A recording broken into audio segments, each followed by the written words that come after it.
Allahu Akbar. It is confirmed in an authentic hadith that the Prophet ﷺ used to raise his hands in 4 positions in the prayer. It was not confirmed that he ever left raising his hands in these 4 positions. With regard to the specific manner in which the hands are to be raised, it says in one report that they should be raised level with the shoulders, and according to another report, they should be level with the earlobes. Firstly, raising the hands when reciting Takbeer Allahu. When you start your praying, raising the hands when you say the first Allahu Akbar. Its name is Takbeer Allahu, and reciting it is one of the pillars of prayer. But raising the hands during reciting it is Sunnah. This is a matter of agreement among the 4 schools of jurisprudence. Secondly, raising the hands when bowing. After reciting Al-Fatiha and another surah when bowing, the second takbir comes. Thirdly, rising from bowing. When you rising from bowing, you should say, Sami Allahu liman hamida. While reciting this zikr, you have rising the hands for 3rd time and don't make it again when get down to prostration.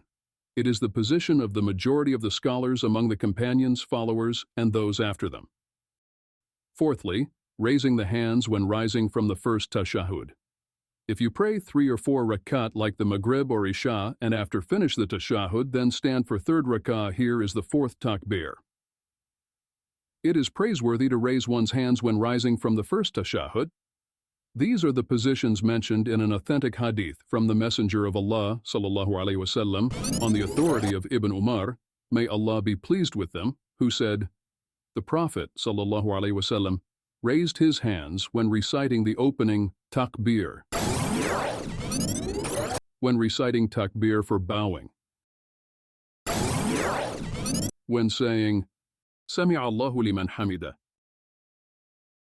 and when rising from the first tashahud. He did not do that when prostrating. These are the 4 positions that were mentioned in an authentic hadith from the Messenger of Allah ﷺ.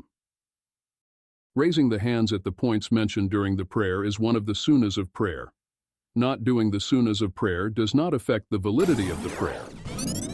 If a worshipper did not raise his hands throughout his prayer, that would not affect the validity of his prayer, but he will have omitted one of the sunnahs of prayer and will be deprived of the reward thereof.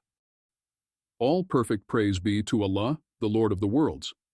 I testify that there is none worthy of worship except Allah, and that Muhammad ﷺ is his slave and messenger.